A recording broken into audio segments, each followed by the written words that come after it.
உதயநிதி தூய்மையான தமிழில் பேசவில்லை. ஆனால் உதயநிதி தமிழில் பேசுகிறார். மரிய வில்சன் பேசுறது தமிழே இல்லன்றதை தான் ராஜேந்திரன் சுட்டி காட்டினாரு. வாயில வசம்பதான் தான் வச்சு தேய்க்கணும், வார்த்தையே வரமாட்டேங்குது. 4 வரி தமிழ படிக்க சொல்லுங்க. இந்த லட்சணத்துல 30 ஆண்டுகளாக இவர் பள்ளி கல்வியோட சம்பந்தப்பட்டிருக்கேன்னு சொன்னாரு இல்லையா? நீ நடத்துற ஸ்கூல்ல பிள்ளைங்க எந்த லட்சணத்துல படிச்சிருக்குன்றது இதுல இருந்தே தெரியுது. நீ எல்லாம் ஸ்கூல் நடத்தினா பிள்ளைங்க உன்னை பார்த்து என்ன கத்துக்கும்? எப்படித்தான் முதல்வர் விஜய் அவர்கள் இப்படிப்பட்ட ரவுடி பயலுங்களை எல்லாம் கூட்டின்னு வந்து கட்சியில சேர்த்து மந்திரி ஆக்கிறார்ன்றது எனக்கு உள்ளபடியே புரியவில்லை. ஒரு சான்ஸ் கொடுக்கலாம்னு நினைச்சிருக்கலாம் சார். அப்போ எங்கிருந்து உங்களுக்கு இந்த ஆணவம் வருகிறது?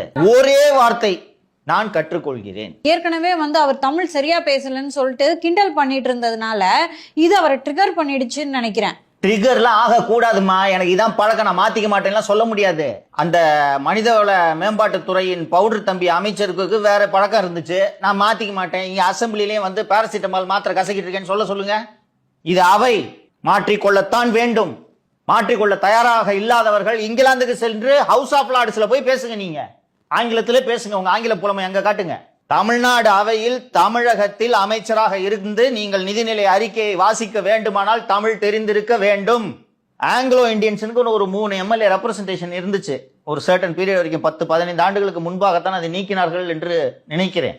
அவர்கள் தமிழ் தெரியாமல் அரையும் குறையும் தமிழில் பேசினால் புரிந்து கொள்ள முடிகிறது.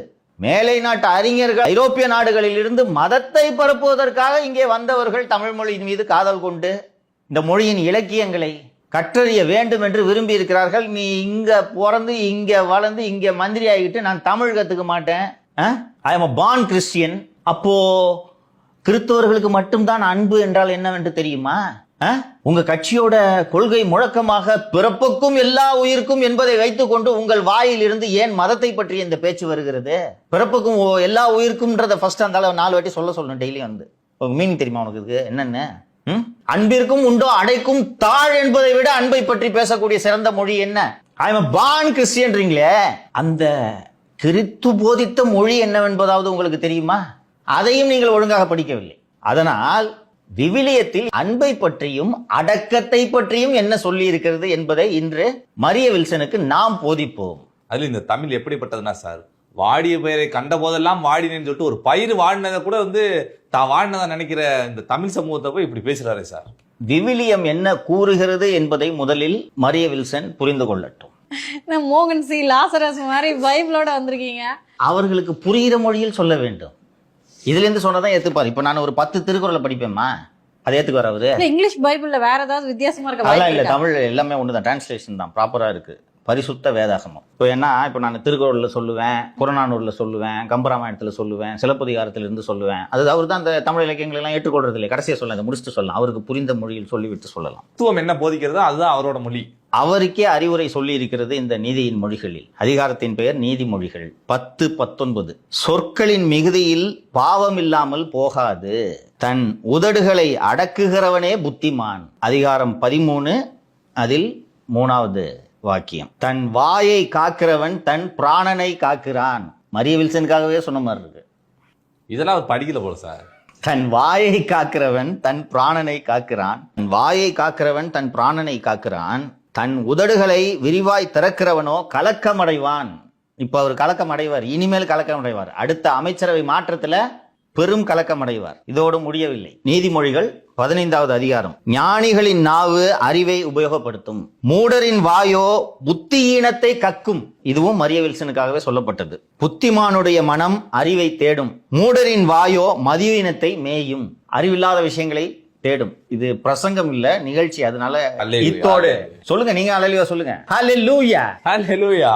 சின்ன சவுக்கு என்பதை அப்பப்போ நிரூபிக்கிறார். சோஸ்திரம் ஆண்டவரே. இந்த அன்புடைமை என்ற அதிகாரம்தான் மரிய வில்சனுக்கு பிடிக்காது. ஆனால் மரிய வில்சன் படிக்க வேண்டிய அதிகாரம் ஒன்று இருக்கிறது, அடக்கமுடைமை. மரிய வில்சனுக்கு பொருத்தமான குரல் ஒன்றை சொல்லி அடுத்து பேட்டனை உங்க 2 பேர்கிட்டையும் ஒப்படைச்சிடறேன். நீங்க 2 பேரும் உங்கள் கருத்துக்களை சொல்லுங்க. விடக்கூடாது, இதோட அமைச்சரவையிலிருந்து தூக்குற வரைக்கும் விடக்கூடாது. எனக்கு நேற்று அவரது ஆணவம் அவ்வளவு கோபத்தை ஏற்படுத்தியது. அந்த எம்எல்ஏ ட்ரிகர் பண்ற மாதிரி ஏதாவது பேசியிருந்தா பரவாயில்ல, அவர் ஆதங்கத்துல சொல்றாரு, எனக்கு ஆசை சார், அழகா கொஞ்சம் உச்சரிங்களேன் சார், நிதியமைச்சர் சார், நீங்க இந்த அடிப்படையில் தான் அவர் பேசுறாரு. ரவுடியா நீ? பட் நம்ம எல்லாருமே மனிதர்கள் தான், ஒரு இடத்துல நிதானம் இழப்போம்ல சார். நீங்கள் நிதானம் இழக்கக்கூடாது, நிதானம் இழப்பவர் அமைச்சராக இருக்காதீர்கள் என்று நான் சொல்கிறேன். உங்களை அவர் அவமானப்படுத்துற மாதிரி எதுவும் சொல்லலையே. நீ இப்போ ஒரு ட்ரிகர் பண்ற மாதிரி ஒரு வார்த்தை பேசியிருந்தாரா டக்குன்னு கோவப்பட்டுட்டு சரி அவர் சொல்லிட்டாருங்க அதனால என்ன ட்ரிகர்னு சொல்லலாம். எவ்வளவு பொறுமையா சொல்றாரு அந்த ராஜேந்திரன். அதுக்கப்புறம் சபாநாயகர் லைட்டர் சென்ஸ்ல எடுத்துக்குங்கன்னு சொல்றாரு. திருப்பி மைக் இது பண்ணிட்டு இது பண்ற நீ. இது மரிய வில்சனோட இயல்பான குணமானதே புரிஞ்சுக்குங்க. It's not a normal person. உங்க வீட்டுல உங்க அண்ணன் இருக்காருங்க, உங்க அண்ணன் கூட உங்களுக்கு தகராறுங்க, ஏதோ பிரச்சனைங்க, பெரிய பிரச்சனை ஏதோங்க நடந்துருச்சு, கட்டை எடுத்து வீட்டுக்கு அடி போவீங்களாமா? நீ போவியாப்பா? அப்படியே பேசாம விட்டுருவேன். அவ்வளவுதான். இல்ல பெரும்பாலும் தான் பண்ணுவோம் இல்லையா? அவன் பேச்ச எடுக்காத மேல விடு, அவன் மூஞ்சல் நான் முழிக்க மாட்டேன், செத்தாலும் போக மாட்டேன், அதிகபட்சம் தான் சொல்லுவோம் நம்ம இல்லீங்களா? கட்டை எடுத்து வீட்டுக்கு போவீங்களா? செறிவறிந்து சீர்மை பயக்கும் அறிவறிந்து ஆற்றின் அடங்க பெறின் கலைஞர் கருணாநிதியின் உரையே சொல்கிறேன். அறிந்து கொள்ள வேண்டியவற்றை அறிந்து அதற்கேற்ப அடக்கத்துடன் நடந்து கொள்பவரின் பண்பை உணர்ந்து பாராட்டுக்கள் குவியும். அறிய வேண்டியவை எவற்றையுமே நீங்கள் அறியவில்லை, ஆனால் ஆணவத்தை மட்டும் நீங்கள் வளர்த்து கொண்டிருக்கிறீர்கள். எனக்கு இதுல இதை விட காண்டான விஷயம் என்னன்னா, அந்த ஆளு தாவேகக்காரன், நீ திமுககாரன். அப்போது தமிழையே வைத்து வியாபாரம் செய்து ஆட்சியை பிடித்ததுதான் திமுகவின் வரலாறு. அந்த தமிழ் மொழியை ஒருவன் இழுத்து பேசுகிறான். நீங்களாம் சாதாரணமா தமிழ் மொழி படிச்சிருக்கீங்க, எனக்கு வேற மொழி தெரியும், பான் கிறிஸ்டியன்.